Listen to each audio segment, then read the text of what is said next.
সবার প্রতি আন্তরিক প্রীতি ভালোবাসা এবং শুভেচ্ছা জানাচ্ছি। আশা করি তোমরা সবাই ভালো আছো। কিন্তু আমরা জানি যে আমাদের জীবনে বাংলাদেশে একটা বিশাল ট্র্যাজেডি চলে হয়ে গেল। মাইলস্টোন স্কুলের ট্র্যাজেডির কথাটা আসলে কেউই এটা শুনলে বা দেখলে সহ্য করার মতো নয়।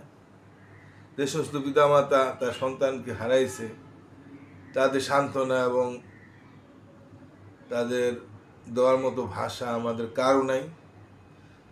শুধু আমরা সবাই আশীর্বাদ বা দোয়া করতে পারি যে সন্তানগুলি যেন ব্যস্ত নসিব একদম ব্যস্তের সর্বশ্রেষ্ঠ স্থানে স্থান পায়। অবশ্যই তারা পাবে।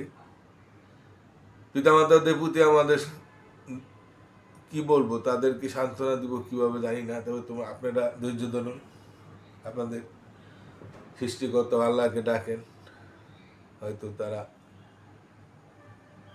সুখী থাকবে, বেশ ব্যস্তই যাবে তাদের স্থান। আপনারা কিভাবে থাকবেন সেটা বললে তো আর সান্ত্বনা দিতে পারছি না। তো প্রত্যেকটা শিশু সন্তান মা বাবা এবং মাদেরকে বলি, তোমরা একটু সাবধানে চলবা, স্কুলে সাবধানে যাবা এবং সাবধানে আইবা। মানুষের জীবনে যেন আরেকম ঘটনা না ঘটে। আমি আবেগপ্রবণ হয়ে গেলাম। যাই হোক, আমরা আমাদের পাঠ শুরু করি। আমি অনেকদিন পাঠ দিই নেই, তাহলে পাঠ শুরু করি। আমরা তোমাদের 8 এবং 9 অঙ্কের সমাধান দিয়েছিলাম তোমাদের।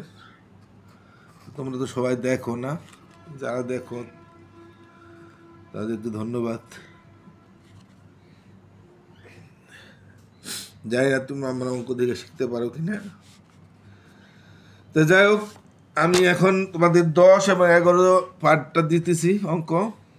দেখো তোমাদের আমি বলি, এই প্রশ্ন অঙ্কে ক্ষুদ্রতম বললে, ছোট বললে, কম বললে বা অন্তর অন্তর বললে এত ঘন্টা পর সাধারণত লসাগু হয়। আর বেশি বললে, বড় বললে, ক্ষুদ্রতম, বেশি বললে, বড় বললে, বৃহত্তম বললে সব সাধারণত গসাগু হয়। তাই এখানে একটু ইয়ং করে দেখি আমরা। 7 সেন্টিমিটার লম্বা ও 5 সেন্টিমিটার চওড়া আয়তকার টালিকে সাজিয়ে পাশে দেখানো ছবির মতো একটি ক্ষুদ্রতম বাহু বিশিষ্ট বর্গ তৈরি করতে চাইলে, এতে ক্ষুদ্রতম বলছে তাই ছোটোর মধ্যে বলছে না, তাই লসাগু হবে। ক্ষুদ্রতম, ছোট, কম এটি বললে লসাগু হয়। বাহু বিশিষ্ট বর্গ তৈরি করতে চাইলে কত সেন্টিমিটার বাহু বিশিষ্ট ক্ষুদ্রতম বর্গ তৈরি করা যাবে? তাহলে কত সেন্টিমিটার বাহু বিশিষ্ট, তাহলে আমরা বলি 7 সেন্টিমিটার 5 সেন্টিমিটারে লসাগু করলেই আমরা নির্ণয় ক্ষুদ্রতম সেন্টিমিটার বাহু বিশিষ্ট বর্গ পাবো। 5 সেন্টিমিটার লম্বা, 7 সেন্টিমিটার লম্বা, 5 সেন্টিমিটার চওড়া আয়তকার টালির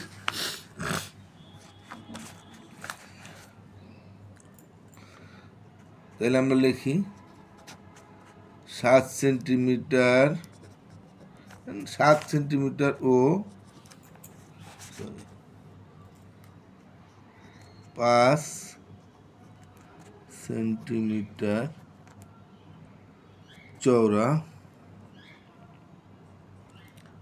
আয়তকার, এখানে এটা কিন্তু লেখাই আছে, হ্যাঁ, বইয়ের মধ্যে। আয়তকার টালি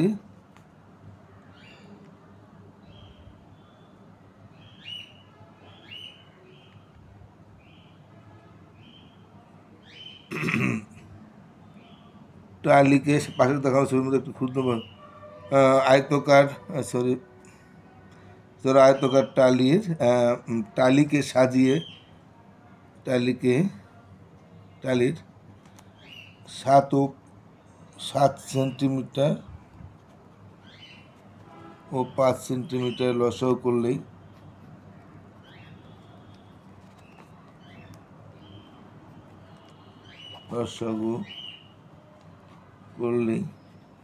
তোমরা একটু নাও লিখতে পারো, শুধু 7 ছিল 5 সেন্টিমিটার লসাগু করলেই লিখতে পারো।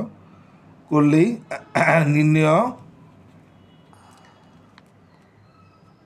সেন্টিমিটার। সেন্টিমিটার আমরা সেমি দিয়ে প্রকাশ করতে পারি। বাহু বিশিষ্ট, বইয়ের মধ্যে লেখা আছে, বাহু বিশিষ্ট ক্ষুদ্রতম বর্গ পাওয়া যাবে। বাহু বিশিষ্ট ক্ষুদ্রতম বর্গ পাওয়া যাবে। হ্যাঁ, আমি এখানে 7 সেন্টিমিটার 5 সেন্টিমিটার চওড়া আয়তকার টালি 7 ও 5 সেন্টিমিটার লসাগু করলেই, তোমরা একটু ইচ্ছা করলে নাও লিখতে পারো, একটু না লিখলেও চলবে। হ্যাঁ, একটু না লিখলেও চলবে, এখান থেকে লিখে গেলে চলবে। তাহলে আমরা 7 সেন্টিমিটার 5 সেন্টিমিটারের যদি আমরা লসাগু করি তাহলে আমাদের কি হয়? তো এখানে 7 আর 5-এর লসাগু আমরা তো দুইভাবে করতে পারি। একটা হলো ইউক্লিডীয় প্রক্রিয়া, আর একটা হলো উৎপাদকের সাহায্যে। আমি বলছি যে ইউক্লিডীয় প্রক্রিয়া যদি আমরা লসাগুটা করি তাহলে আমাদের সহজ হয়। এখন এখানে এমন একটা সংখ্যা দিয়ে ভাগ করতে হবে যাতে দুইটি সংখ্যায় ভাগ নিঃশেষ বিভাজ্য হয়। এখানে একের বেশি কোনো সংখ্যা নেই যা দিয়ে আমরা দুটি সংখ্যাকে নিঃশেষ বিভাজ্য করতে পারি। কারণ এটা 7 বেজুর 5 বেজুর, এটা 2 দ্বারা বিভাজ্য হবে না। 3 দ্বারা বিভাজ্য আমরা বুঝতেই পারি যে 3 দ্বারা তো ছোটো সংখ্যা বুঝতে পারি। আর যেহেতু জোর বেজুর সংখ্যা, তো 4 দ্বারা 8 দ্বারা কখনোই বিভাজ্য হবে না। আর 5 দ্বারা বিভাজ্য হবে না, কারণ একটাই 5 আছে, এটাই কোনো ডান দ্বারা 5 নাই বা 5 নাই। তাহলে এটা আমরা 1 দিয়ে শুধু যায়, 7-এর 7, 5 আর কিছু যাবে না। তাহলে আমাদের গসাগু কী হবে, লসাগু কী হবে? আমার এই প্রত্যেকটাই আমরা গুণ করবো। সুতরাং সুতরাং এখানে লসাগু, এখানে না লিখে শুধু লসাগু লিখলে হইব। লসাগু, একের কোনো মূল্য নাই, 1 লিখতে হয় না। 5 7 35 সেন্টিমিটার হবে। যেহেতু আমরা সেন্টিমিটারে ভাগ করতেছি, সেন্টিমিটার লসাগু করতেছি, 7 ও 5 সেন্টিমিটার, 35 সেন্টিমিটার। তাহলে তো এখানে আমরা পেয়ে গেলাম যে সবচেয়ে ক্ষুদ্রতম বাবিষ্টই পেয়ে গেলাম। উত্তর 35 সেন্টিমিটার, একদম সোজা। কারণ লসাগু করলে হয়ে যায়, খালিটা ওই লেখাটা তোমরা এখান থেকে যাও, 7 সেন্টিমিটার ও 5 সেন্টিমিটারে লসাগু করলেই নির্ণয় লিখে যে এখানে আছে, নির্ণয় সেন্টিমিটার বা বিশিষ্ট ক্ষুদ্রতম বর্গ পাওয়া যাবে। তো ঠিক আছে, এটা হয়ে গেল। আমরা 11টা দেখি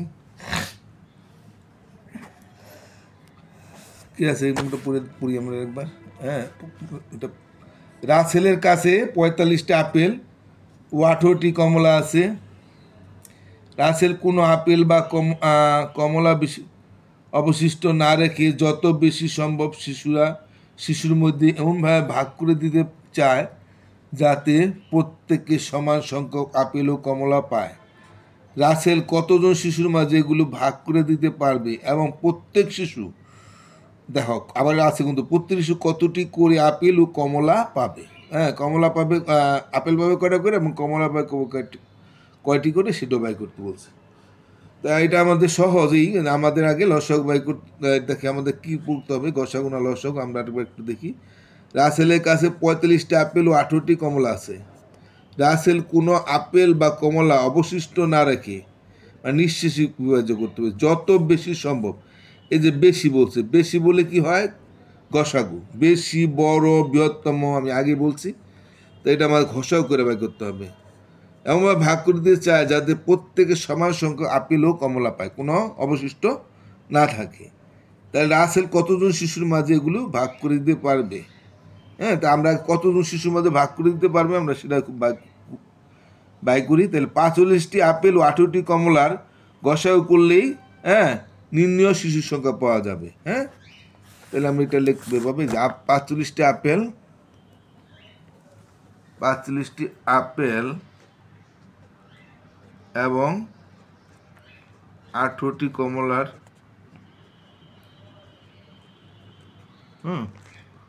গসাগু করলেই, যেহেতু আমাদের বড় বলছে, গসাগু করলেই নির্ণয় শিশু সংখ্যা পাওয়া যাবে।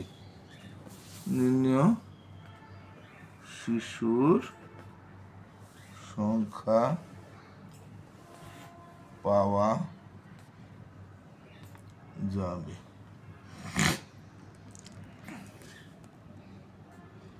45 এবং 18 আমরা তাহলে কি করব? গসাগু করি তাহলে আমরা।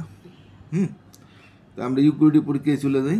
হ্যাঁ, তা এমন একটা সংখ্যা দিয়ে ভাগ দিতে হবে যাতে দুইটি সংখ্যায় বিভাজ্য হবে। যতটি সংখ্যা থাকবে গসাগুর ক্ষেত্রে প্রত্যেকটা যেতে হবে, কিন্তু লসাগুর ক্ষেত্রে কমপক্ষে দুইটা সংখ্যা নিঃশেষ বিভাজ্য হইলেই আমরা সেটা দিতে পারি। কিন্তু আছে দুইটা, তাই দুইটাই যদি যায় কি দিয়ে আমরা 3 দিয়ে 2 দেওয়া যাবে না, যেহেতু 45 বেজো 3 দেওয়া যায়। 3 1 কে 3 1 15, 3 5 15, অর্থাৎ 3 15 45 যায়, 3 6 18, আবারও 3 দেওয়া যাবে, যেহেতু 15 3 দেওয়া যায়, 6 3 দেওয়া যায়। 3 দেওয়া দিলে 3 পেছে 15, 3 দ্বিগুণে 6। তো এখন যদি লসাগু বাই করতাম তো আমরা এই সব কোটি সংখ্যা গুণ দিতাম। আমি আগে বলে দিছি গসাগুর ক্ষেত্রে আমরা যেই সংখ্যাগুলো দিয়া নিঃশেষে বিভাজ্য হয়েছে আমরা সেগুলো শুধু গুণ করব। সুতরাং লসাগু গসাগু, এটা গসাগু করছি আমরা, গসাগু। তো এই দুটো গুণ হবে 3 গুণ 3, 3 ত্রিক্ষে 9, 9 জন শিশু। এই 9 জন শিশুর মধ্যে আমরা 45টা আপেল 18টি কমলা ভাগ করলে কোনো অবশিষ্ট থাকবে না। তাহলে আমরা 9 জন শিশু পেয়ে গেলাম। এখন বলছে যে একজন শিশু প্রত্যেকটা শিশু কয়টা আপেল পাবে এবং কতটি কমলা পাবে। তাহলে এখানে আমাদের জানা 35টি আপেল আছে, সুতরাং আপেল পাবে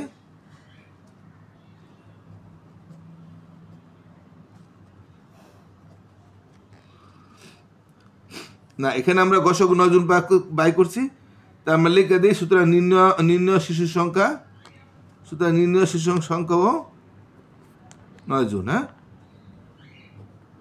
নির্ণয় শিশুর সংখ্যা 9 জন। আমি শুধু লিখলাম, তোমরা নিচেও লিখতে পারো, আর এখানে লিখলেও কোনো সমস্যা নাই। তা আপেল পাবে কয়জন? 45টা আমরা 45টা আপেলটা আমরা 9 জনটা ভাগ করে দিলে 5 নং 5টি। হ্যাঁ, সুতরাং কমলা পাবে শুধুটা কমা দিলাম, পাবে বুঝাবে 45 না 18, কমলা এলো 18টা, তাহলে 18কে আমরা ভাগ দেব। হ্যাঁ, 18কে আমরা ভাগ দেব 9 দিয়ে, 9 দ্বিগুণে 18, 2টি। তা আমাদের অঙ্ক কিন্তু হয়ে গেল, অর্থাৎ শিশুর সংখ্যা হলো 9 জন, আপেল পাবে 5টি করে আর কমলা পাবে 2টি করে। উত্তর লেখা দিবা তোমরা যে শিশুর সংখ্যা 9 জন, আপেল পাবে 5টি করে, কমলা পাবে 2টি করে। আশা করি তোমরা লিখতে পারবা। তা ঠিক আছে, আমি আজকের মতো পাঠটা এখানে শেষ করে দিই। তোমরা একবার না বুঝলে একবার দেখে নিবা। সবাই ভালো থাকো, সবাই সাবধানে থাকো, আর যেন কারো মায়ের বুক খালি না হয়। তোমরা ভালো হও, জীবনে বড় হয়ে যা কামনা করে, প্রতিটি মা বাবার শান্তি কামনা করে এখানকার মতো শেষ করছি। সবাই ভালো থাকো, টাটা।